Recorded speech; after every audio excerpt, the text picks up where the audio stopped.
అట్లా ఏమవుతుంది అంటే ఇప్పుడు ఎస్ఐఆర్ కార్యక్రమంలో ఏమేమి చూస్తారు అంటే మీకు 4 రకాల, ఇది చాలా ఇంపార్టెంట్, జర మనసుకి ఎక్కించుకోండి, जरा सुनो इसके बारे में। आपको 4 किस्म के अलग अलग काम करना होगा इसमें। एक चीज नंबर 1 ఫస్ట్ మనం చేసేది ఏంటంటే ఎక్కడన్నా ఎవరైనా చచ్చిపోతే వాళ్ళ ఓటింగ్ అట్లనే కొనసాగుతుంటే దాన్ని డిలీట్ చేపియాలి। ఉదాహరణకు ఒక ఇంట్లో పెద్ద మనిషి ఉండే, 95 ఏళ్ళ పెద్ద మనిషి ఉండే, ఆయన చనిపోయిండు కానీ ఓటర్ లిస్ట్లో పోయిన ఓటర్ లిస్ట్ ప్రకారం అట్లే ఉంది, చెప్పి తీయించాలి। ఇగో ఈయన లేడు సార్, చనిపోయిండు అని చెప్తే తీసేస్తారు। నెంబర్ 1 ఇక్కడ కొంత లంగతనం ఉంటుంది, ఏముంటుంది, ఆ దొంగ ఓటు అట్లే కంటిన్యూ అయితే నేను గుద్దుకోవచ్చు కదా అని అవతల ఓటు చూస్తుంటాడు, అది మనం చూసుకోవాలి, జాగ్రత్త పడాలి। ఓహో ఇదేదో ఉన్నది రాబాయి అంటే ఇది కరెక్ట్గా లేదు, ఎందుకంటే ఇగో మనం సింపుల్, ఇందాక సీననే చెప్పింది ఒకటి చాలా మంచి మాట, ఏం చెప్పిండు, మనం వాళ్ళ మీద తిట్టేది లేదు, చదివేది లేదు, వాళ్ళ మీద కేసులు పెట్టేది లేదు, గడబడి చేసేది లేదు, యుద్ధాలు చేసి మన మీద కేసులు పెట్టించుకునేది కూడా లేదు, మనం ఫెయిర్గా ఫైట్ చేద్దాం, జనంలోకి పోదాం, ఇగో మేము 10 ఏళ్ళు గీ పని చేసినాం, రేపు మళ్ళీ అవకాశం ఇస్తే గీ పని చేస్తామని ప్రజల ముందు వాళ్ళ దయ కోసం అడుగుదాం, వాళ్ళు గెలిపిస్తే వాళ్ళ కోసం పని చేద్దాం, వద్దురాబాయి పక్కకు కూర్చుంటే పక్కకు కూర్చుందాం, గడబడేమున్నది, అంతేగాని దొంగ ఓట్లు వేయించుకున్నాడు, దొంగ ఓట్లు రాయించుకున్నాడు, మళ్ళీ వాటిని గుద్దుడు, ఎందుకు ఆ టెన్షన్ అంత ఎందుకు మనకు, అందుకే మనం ఫెయిర్ ఫైట్ కోసం, పారదర్శకంగా పనిచేయడం కోసం మనం 4 పనులు చేద్దాం, వాళ్ళకి సహకరిద్దాం ఎలక్షన్ కమిషన్। ఎట్లా, నెంబర్ 1 చనిపోయిన వాళ్ళు ఉంటే వాళ్ళ ఓట్లు ఖచ్చితంగా డిలీట్ చేయించాలి, నెంబర్ 1। నెంబర్ 2 దానికి ఫామ్స్ గీమ్స్ ఉన్నాయి, మీకు మళ్ళీ అన్నీ చెప్తారు, మన పెద్దలు చెప్తారు, మన పవన్ చెప్తారు, ఇంకా మిగతా వాళ్ళు చెప్తారు, ఆ ఫామ్స్ కూడా మీకు అందజేస్తారు।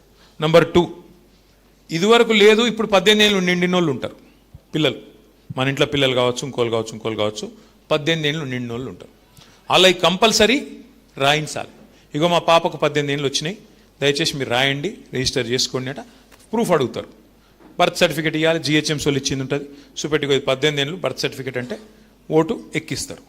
3వది ఎవరన్నా మీ చుట్టాల పిల్లగాడు వచ్చి మీ దగ్గర చదువుకుంటున్నాను అనుకో, ఉదాహరణకు ఇప్పుడు మా పవన్ యాక్చువల్గా సిరిసిల్ల అయినది, ఏడొచ్చి స్థిరపడ్డాడు, సిరిసిల్ల పక్కకు తాడూరు అని ఊరు ఉంటుంది, సిరన్న నీకు ఎరికేనా నేను సిరిసిల్ల, తాడూరు అని ఊరు పవన్ కుమార్ గౌడ్ది, అయితే ఆడికెళ్ళి ఇడికి వచ్చిండు, ఇడికి వచ్చినాక ఎవడో తాడూరు రోడ్ వస్తాడు కదా, అరే పవన్ అన్న మీ ఇంటికాడికి వచ్చి చదువుకుంటాను, ఇంజనీరింగ్ చదువుకుంటాడు నా కొడుకు అని ఎవడో చుట్టప్పుడు పంపుతాడు, ఆ పిల్లగాడు ఇడికి వస్తాడు, ఈయనే ఉంటాడు, మరి ఇప్పుడు ఎలక్షన్ వచ్చింది, మీరు ఏం చేయొచ్చు, ఆ పిల్లగానికి ఛాయిస్ ఇవ్వచ్చు, తమ్మి నీ ఓటు ఈడ రాయించుకుంటావా ఆడనే ఉంచుకుంటావా, దబ్బనని ఈయనే రాయించుకుంటా మామ అన్నాడు అనుకో, ఈయనే రాయించురి, ఆడ కట్ అవుతుంది ఈడ యాడ్ అవుతుంది।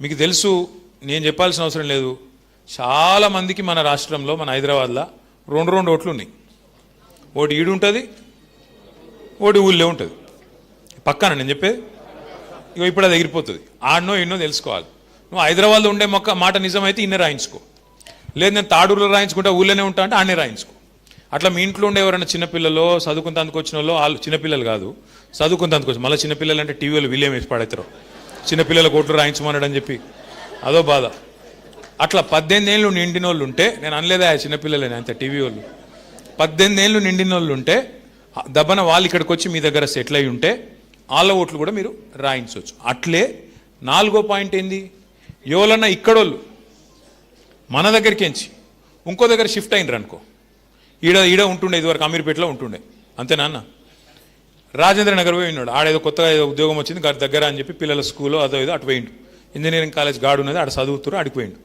ఆడ పోయినాక ఆడింట్లో ఉంటుంది, ఈడ కూడా ఒకటి ఉంది, ఆడ కూడా ఒకటి ఉంది, ఇక్కడికి వెళ్ళిపోయిండు కాబట్టి కట్ చేయించాలి। 4 ఈడ జరిగేది ఏం లేదు, పెద్ద ఇంట్లో కథ ఏం లేదు, 1 చనిపోయిన వాళ్ళ ఓట్లు తొలగించడం, 2వది కొత్త ఓట్లు రాయించడం, 3వది ఎవరన్నా ఇక్కడికి ఓటర్ షిఫ్ట్ అయితే వాళ్ళది రాయించడం, 4వది ఇక్కడి ఓటు ఎక్కడికన్నా షిఫ్ట్ అయితే దాన్ని తీసేయించడం, ఇక 5వది అన్నిటికన్నా ముఖ్యమైనది, ఇక బీజేపీ ఓడు కాంగ్రెస్ ఓడు లంగతనం చేసి మనోళ్ళు సంబంధించి బీఆర్ఎస్ వాళ్ళు వీళ్ళు సీనన్న మనుషులు అని చెప్పి వలాయించి కట్ చేస్తుండ అనుకో, ఏదో మనోళ్ళు అని రిజిస్టర్ అయిన వాళ్ళది ఇక బరాబర్ మొత్తం లెక్క పెట్టాలి, పత్రం పెట్టాలి, గడబడి చేయాలి, దీనికి టైం ఉన్నది। ఎస్ఐఆర్ అనే కార్యక్రమం ప్రారంభం అవుతున్నది, మీ ఇంటింటికి వచ్చి రాసుకునే కార్యక్రమం జూన్, తెలుస్తుంది ఐడియా మీకు, జూన్ 25 నుంచి మీకు స్టార్ట్ అవుతుంది ప్రోగ్రామ్, ఇంటింటికి వచ్చే కార్యక్రమం, అధికారులు వస్తారు, అది ఎప్పటిదాకా 1 నెల జరుగుతుంది, జూలై 24 దాకా జరుగుతుంది।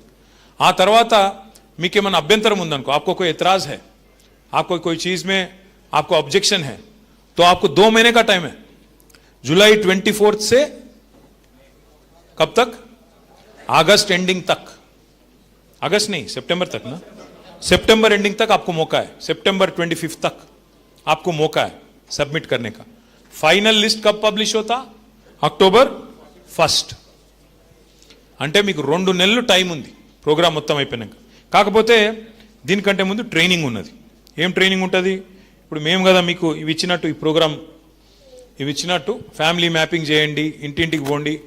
నేను మీ అందరినీ మళ్ళొకసారి యాద్ చేస్తున్నా, మీకు తెలిసింది, నేను కొత్తగా చెప్పేది ఏం లేదు ఇలా. మీరు ఇప్పుడు ఈ లిస్టు 350 ఇండ్లు ఇవాళ మనం మాట్లాడుతుంది మే 10 అన 16 మనం చెప్పే exercise next month ending start అవుతుంది, జూన్ 25. మీరు మంచిగా కామ్గా 350 ఇండ్లు అంటే రోజుకు 5 ఇండ్లు 10 ఇండ్లు తిరిగినా మంచిగా లెక్క రాసుకోవచ్చు. మంచిగా రిజిస్టర్ పెట్టుకొని, మీకు ఆల్రెడీ పవను మీ వాళ్ళందరూ డివిజన్ ప్రెసిడెంట్లు మీ కార్పొరేటర్లు అందరు మీకు ఇప్పటికే చెప్పింటారు. ఇంకొక మాట ఇది గుర్తుపెట్టుకోరు దయచేసి, కార్పొరేటర్లు ముఖ్యంగా డివిజన్ ప్రెసిడెంట్లు కార్పొరేటర్లు, ఈ కాంచెల్లి ఇది ఒక్కసారి ప్రోగ్రామ్ అయిపోయాక ఎస్ఐఆర్ అయిపోయాక ఒకటే ఓటర్ లిస్ట్ ఉంటుంది.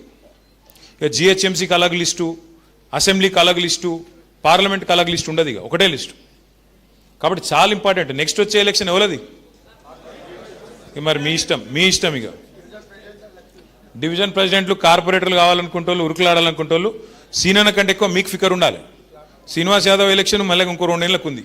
ఏమంటావు, కొట్లాడు ఎందుకురా పని చేయమంటే, ఉరుకులాడు మన గట్లా కొట్లాడుతున్నామంటే ఇప్పుడే శ్రీనివాస్ యాదవ్ ఏమో కొట్లాడొద్దని చెప్తే నేను కొట్లాడతాను, ఇది ఎక్కడ కథ నేను అనుకుంటా. అయితే ఉరుకులాడుతున్నాం, కరెక్ట్, ఉరుకులాడు. అయితే నేను అనేది ఏంటంటే మీకు ఇందులో ఏం కన్ఫ్యూజన్ లేదు, ఆగమయ్యేది లేదు, మనకున్న నెట్వర్క్ ఎవరికి లేదు.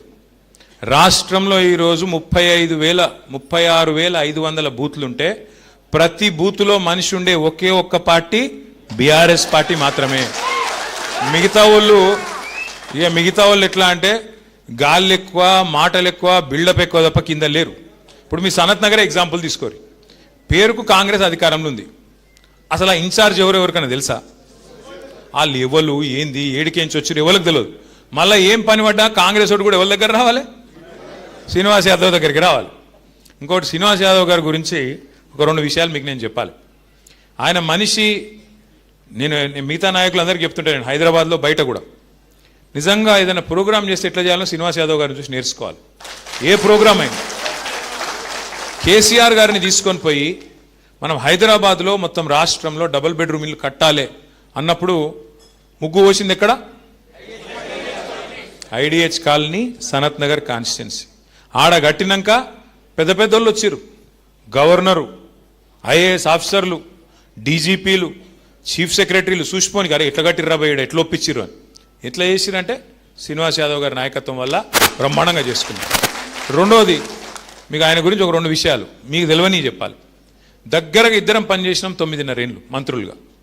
పనిచేసినప్పుడు నేను ఇది ఉత్తగా చెప్తాను, మీడియా ముంగటనే చెప్తున్నాను, నేను ఉత్తగా కూడా చెప్తాను. హైదరాబాద్ పొలిటీషియన్లు జనరల్గా, నేను వీళ్ళ పేరు వాళ్ళ పేరు చెప్ప బాగుండదు, ఎక్కువ వరకు ముఖ్యంగా కాంగ్రెస్ వాళ్ళు అయితే ఎక్కువ వరకు ఏముంటుందంటే ఈ ల్యాండ్ దందాలలో ఉంటారు. ఈ ల్యాండు, ఆ ల్యాండు, ఆ సెటిల్మెంటు, ఈ సెటిల్మెంటు, అన్న వీనికి ఫోన్ చేయి, వానికి ఫోన్ చేయి, నేను చేయకపోతుంటే. గమ్మత్ ఏంటంటే మేము 9.5 ఏళ్ళు కలిసి పనిచేసినాం. ఒక్కటంటే ఒక్కరోజు 1 ఇంచు ల్యాండ్ గురించి ఎక్కడ కూడా ఎన్నడూ కూడా పైరవి కానీ ఇంకోటి కానీ చేయని నాయకుడు శ్రీనివాస్ యాదవ్ గారు. రెండవది, హైదరాబాద్ నాయకులకు ఇంకొకటి ఉంటుంది, నేను పేర్లు చెప్తే బాగుండదు ఇప్పుడు, కానీ తెల్లారలేస్తే ఈ ఏసీపీ నెయ్యి, ఆ సిఐ నెయ్యి, ఆ ఎస్ఐ నెయ్యి, గీ ఎంఆర్ఓ నెయ్యి, గా ఎంఆర్ఓ నెయ్యి, గీజెడ్సీ, గా డీసీ, గీ డీసీ. సీనియర్ నేను అడుగుతుంటే నీకు ఎవరైనా కావాలా అని, వాళ్ళు అడుగుతున్నారు, మరి నీకు ఎవరైనా కావాలి, నాకు ఎవరైనా నెయ్యి అంటుండే. అరే ఏంది భయ అంటే, అదేంది భయ నువ్వు చెప్పు అంటే, నాకు ఎవరైనా పని చేస్తారన్నా, ఎవరితోనైనా పని చేయించుకునే దమ్ము నాకుంది, నేను చేయించుకుంటాను, నువ్వు ఎవరైతే వాళ్ళు. చాలా తక్కువ ఉంటారు ఇట్లాంటి నాయకులు. ఇప్పుడు ఎంతో దూరం నిన్నటి ప్రోగ్రాం చెప్తాను. హైదరాబాద్ ప్రజలు మాత్రం మనని గుండెలో పెట్టుకొని చూసుకున్నారు. ఖచ్చితంగా మళ్ళీ కేసీఆర్ ఉంటేనే మళ్ళీ ప్రభుత్వం మళ్ళీ హైదరాబాద్ ముందుకు పోతుందని ఆలోచన చేసాం. ఎందుకు, మనం పని చేసినాం కాబట్టి. ఎక్కడ కూడా మనం పిచ్చి పనులు చేయలేదు, పని చేసినాం. మనము ఇండ్లు కట్టినాం, ఈయన లెక్క ఇండ్లు గులగొట్టే పని చేయలే. ఈయనేం చేస్తున్నాడు, శనివారం వచ్చిందంటే చాలు హైడ్రా పేరు మీద హైడ్రామా అని ఆడబడతాడు, ఇల్లు గులగొడతాడు. అరే గరీబోళ్ళు తెలిసో తెలియకనో కట్టుకున్నారు. కేసీఆర్ గారు రాష్ట్ర వ్యాప్తంగా జీవో నంబర్ 58 కింద 59 కింద ఎక్కడన్నా గరీబోలు గవర్నమెంట్ జాగాలు ఇల్లు కట్టుకుంటే 2,50,000 మందికి పట్టాలు ఇచ్చిన నాయకుడు కేసీఆర్ గారు. గవర్నమెంట్ అంటే ఏంటిది? గవర్నమెంట్ జాగా అంటే ఏంటి? ప్రజలదే కదా. మరి గరీబోనికి ఇల్లు ఇవ్వకపోతే నువ్వెందుకు గవర్నమెంట్? మరి ఆయన కట్టుకున్నాడు, కట్టుకుంటే నీకేం పోయింది? నీళ్ళ సౌలతి, కరెంట్ సౌలతి, రోడ్లు వేయు, మోరీలు కట్టు, ఆ జాగా రెగ్యులరైజ్ చేయి. అట్లా మనం 2,50,000 మందికి పట్టాలు ఇచ్చినాం. గిరిజనులు కొన్ని చోట్ల మరి జంగల్ కొంత సాఫ్ చేసి పోడు చేసి భూమి వ్యవసాయం చేస్తుంటే 4.5 లక్షల మందికి 4.5 లక్షల ఎకరాలకు పోడు పట్టాలు ఇచ్చిన నాయకుడు కేసీఆర్ గారు. అంటే ప్రజలు చూస్తున్నారు ఫరక్ ఏంది. గరీబోలను కడుపులో పెట్టుకొని కేసీఆర్ గారు చూసుకుంటే ఈయన ఏం చేస్తున్నాడు? ఈయన గురించి ఎంత తక్కువ మాట్లాడితే అంత మంచిది. కానీ ఒకటి మాత్రం పక్కా, ఇవాళ ఒక హైదరాబాద్లో కాదు, రాష్ట్రం మొత్తం ప్రజలు ఎదురు చూస్తున్నారు. ఎప్పుడు ఎలక్షన్ వస్తుందా, ఎప్పుడు కాంగ్రెస్ పోతుందా, మళ్ళా కేసీఆర్ వస్తాడా? ఇలా స్లోగన్ ఒకటే రాష్ట్రం అంతటా, కాంగ్రెస్ పోవాలి, కేసీఆర్ రావాలి. హలో అమ్మ, నేను శ్రీనివాస్ యాదవ్. అన్నా చెప్పండి అన్నా. ఒక్కసారి కేటీఆర్ గారు మాట్లాడతారు. కేటీఆర్ గారు మాట్లాడతారు మీతో. నమస్తే అమ్మా, బాగున్నావా? బాగున్నా అన్న, మీరు బాగున్నారా? ఏం పేరు తల్లి నీ పేరు? నా పేరు శ్రావణి. శ్రావణి, ఎక్కడుంటావు? నేను ఎస్ఆర్ నగర్ లో ఉంటా అన్న. ఎస్ఆర్ నగర్. ఇంట్లో ఎవరెవరు ఉంటారు? నేను, నా హస్బెండ్, మా అత్తయ్య, చిన్న బాబు. చిన్న బాబు. ఎంత బాబు వయసు ఎంత? అన్న, ఇది నిజమేనా? మీరు కేటీఆర్ ఏనా? మీటింగ్లకు వెళ్ళి మాట్లాడుతున్నా తల్లి, పబ్లిక్గా మాట్లాడుతున్నా మీటింగ్లకు వెళ్ళే. మరి ఓ థ్యాంక్ యూ సో మచ్ అన్న. Thank you Shravani. ఇంతకు అన్న మీకు ఒక విషయం తెలుసా? చెప్పు.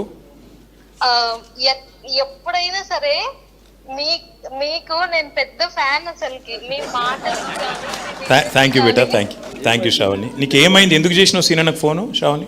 ఎందుకంటే నాకు వాటర్ ప్రాబ్లం ఉందన్న ఈ ఏరియాలో చాలా. ఎప్పటి నుంచి? మేము రీసెంట్ గానే వనస్థలిపురం నుంచి ఎస్ఆర్ నగర్ షిఫ్ట్ అయ్యాం. అచ్చా. ఆఫీస్ ఇక్కడే అమీర్పేటలో. సో చాలా రోజుల నుంచి ఇక్కడ వాటర్ ప్రాబ్లం ఉంది. వాటర్ ప్రాబ్లం ఉంటే ఫోన్ చేసినావు శ్రీనివాస్ యాదవ్ గారికి? ఎవరికి ఫోన్ చేసినా నాకు అసలు పని అవ్వడం లేదు. సీనా నెంబర్ ఎవరు ఇచ్చారు బేటా నీకు? నాకు గూగుల్లో దొరికిందన్న. గూగుల్ దొరకవట్లేదు? దొరికింది. ఎత్తిండా ఫోన్? ఎత్తిండా? ఒక్కటే రింగ్. అంతేనా? ఒక్కటే రింగ్. నేను అనుకోలే అసలు అవుతుందని. ఏం చేసిండు మరి? చెప్పినావు సీనాకి? చెప్పినావు? ఏం చేసిండు? చెప్పినా ఇమ్మీడియట్ గా ఇప్పుడే కాల్ చేస్తా అన్నాడు. అన్న వాళ్ళ పిఏ కాల్ చేసిండు. నాకు కరెక్ట్ 1.5 hour లో ట్యాంకర్ నా ఇంటి ముందు ఉంది. మరి ఇట్లా పని చేసే నాయకులుంటే పనికి వచ్చే నాయకులుంటే అట్లుంటే శ్రావణి. అంతే అన్న. మరి ఆబ్వియస్ గా పనికిరాని వాళ్ళందరూ తీసుకొని డబ్బులు సంపాదించుకుంటూ దేనికన్నా. నువ్వు అయితే తిట్టేవా? నువ్వు లైవ్ లో ఉన్నావు బిడ్డ, నువ్వు తిట్టకు. ఓకే గానీ రీసెంట్ గా మెహదీపట్నం వెళ్ళినా అన్న. ఎన్నో రోజుల నుంచి నేను ఆ ఫుడ్ వేర్ ఎట్లా తయారైతుంది, ఆ ఫుడ్ వర్క్ ఎట్లా చేస్తారు అనుకున్నా. బ్రిడ్జ్ కింద నుంచి పెట్టిర్రు అన్న. ఎట్లా నడుచుకుంటూ పోతారు దాని జనాలు? ఏమో వాళ్ళకే ఎరుక. మరి అంత గొప్పగా డిజైన్ చేసిన వాళ్ళే కదా, మనకేం తెలుసు. థ్యాంక్ యూ శ్రావణి, నీకు ఆల్ ది బెస్ట్. అన్నతో టచ్ లో ఉండు. నీకు అన్నం మాట్లాడినందుకు థ్యాంక్ యూ బేటా, థ్యాంక్ యూ.